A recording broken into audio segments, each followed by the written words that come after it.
नमस्कार, एक बार पुनः आप सभी का हार्दिक स्वागत, अभिनंदन। आज हम राजा, किसान और नगर दूसरा अध्याय और इसके 10 क्वेश्चन पहले वीडियो में देख चुके हैं।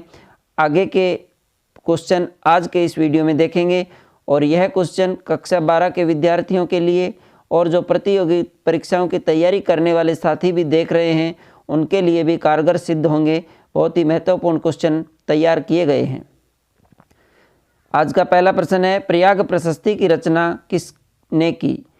तो ऑप्शन ए बाणभट्ट, 2 बिल्हण, 3 हरिसेन, 4 जिनभद्र।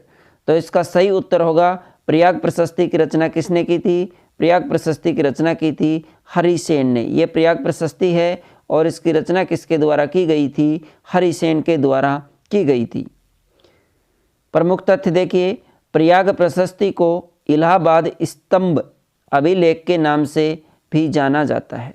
तो इस प्रयाग प्रशस्ति को इलाहाबाद स्तंभ लेख भी कहा जाता है। इसकी रचना हरिसेन के द्वारा की गई थी। किसके द्वारा की गई? हरिसेन के द्वारा। हरिसेन ने प्रयाग प्रशस्ति की रचना संस्कृत भाषा में की। कौन सी भाषा में की? संस्कृत भाषा में की। कई बार पूछा गया है कि हरिसेन के द्वारा प्रयाग प्रशस्ति की रचना किस भाषा में की गई थी? संस्कृत भाषा में। हरिसेन शक्तिशाली गुप्त सम्राट समुद्रगुप्त के राजकवि थे। तो हरिसेन कौन थे? समुद्रगुप्त के राजकवि थे और समुद्रगुप्त को भारत का नेपोलियन भी कहा जाता है। भारत का नेपोलियन भी कहा जाता है। इस प्रशस्ति में यानी प्रयाग प्रशस्ति में समुद्रगुप्त की तुलना कुबेर धन के देवता, वरुण समुद्र के देवता, इंद्र बरसात के देवता और यम मृत्यु के देव, इन सब से तुलना की गई है। कुबेर, वरुण, इंद्र और यम किसकी? समुद्रगुप्त की। देखिए, कुबेर कौन थे? कुबेर थे धन के देवता, वरुण समुद्र के देवता, इंद्र बरसात के देवता और यम क्या थे? मृत्यु के देव थे। तो इन सब से तुलना की गई है किसकी? समुद्रगुप्त की। अगला क्वेश्चन है, जातक कथाएं किस भाषा में लिखी गई थी?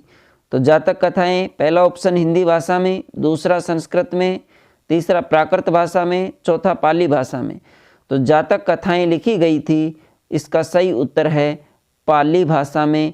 और जातक कथाएं क्या थी? गौतम बुद्ध के पूर्व जन्म की कहानियों को या कथाओं को जातक कथा कहा जाता है और यह पाली भाषा में लिखी गई थी।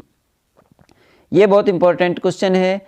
पंजाब और राजस्थान के अर्ध शुष्क जमीन वाले क्षेत्रों में लोहे के फाल वाले हल का प्रयोग कब शुरू हुआ? पहला ऑप्शन है 15वीं सदी में, दूसरा है 18वीं सदी में, तीसरा है 20वीं सदी में और चौथा है 6ठी शताब्दी में। तो इसका सही उत्तर होगा कि यहाँ पे याद रखना, पंजाब और राजस्थान के बारे में पूछा गया है और इसका सही उत्तर होगा 20वीं सदी में। कब किया गया? 20वीं सदी में। तो 20वीं सदी में लोहे के फाल वाले हल का प्रयोग शुरू हुआ पंजाब और राजस्थान के अर्ध शुष्क जमीन वाले क्षेत्र में। अगला क्वेश्चन है, पाली भाषा में, ध्यान से पढ़ना, पाली भाषा में गहपति का प्रयोग किसका? पाली भाषा में गहपति का प्रयोग किसके लिए किया जाता था?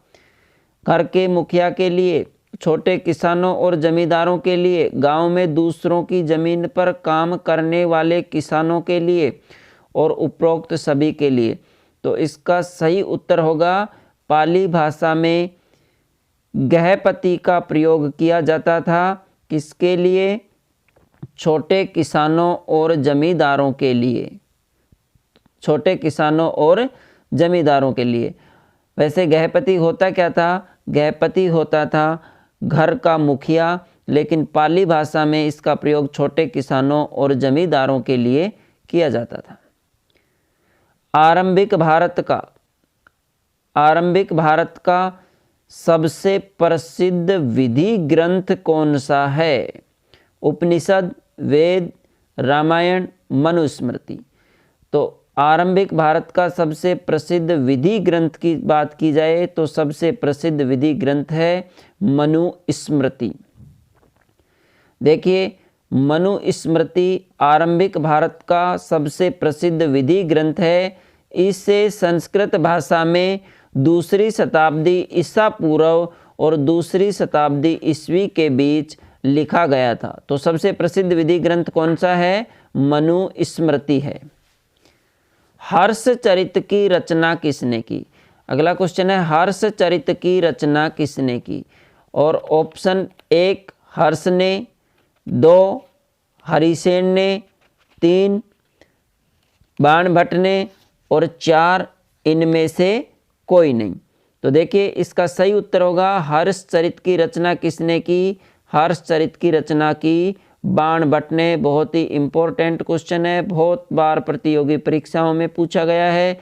हर्षचरित की रचना किसने की? बाणभट्ट ने की। देखिए क्या है, हर्षचरित की रचना बाणभट्ट ने की। बाणभट्ट ने हर्षचरित को संस्कृत भाषा में लिखा। यहाँ पे याद रखना, प्रयाग प्रशस्ति किसने लिखी थी? हरिसेन ने। और वो भी किस भाषा में लिखी थी? संस्कृत भाषा में। और बाणभट्ट ने क्या लिखी है? हर्षचरित। और यह भी किस भाषा में लिखी है? संस्कृत भाषा में। हर्षचरित क्या है? हर्षचरित कन्नौज के शासक हर्षवर्धन की जीवनी है। तो इस हर्षचरित में बाणभट्ट ने क्या लिखा है? कन्नौज के राजा थे जिनका नाम था हर्षवर्धन, और उनके जीवन चरित्र को इसमें लिखा है। बाणभट्ट हर्षवर्धन के राजकवि थे। बाणभट्ट कौन थे? हर्षवर्धन के राजकवि थे। इस हर्षचरित और कादंबरी की रचना बाणभट्ट के द्वारा की गई थी। अगला है, प्रभावती गुप्त किसकी पुत्री थी? समुद्रगुप्त, चंद्रगुप्त प्रथम, चंद्रगुप्त द्वितीय और कुमारगुप्त। तो प्रभावती गुप्त किसकी पुत्री थी? प्रभावती गुप्त थी चंद्रगुप्त द्वितीय की पुत्री थी, और उसका विवाह दक्कन पठार के वाकाटक परिवार में हुआ था। किसमें हुआ था? वाकाटक परिवार में। और यहाँ के शासक थे रुद्रसेन। इनके साथ प्रभावती गुप्त का विवाह हुआ था, और यह चंद्रगुप्त द्वितीय की पुत्री थी। देखिए, प्रभावती गुप्त के एक अभिलेख से पता चलता है, क्या पता चलता है? कि प्रभावती गुप्त ने दगुन गांव आचार्य चनाल स्वामी को दान में दिया।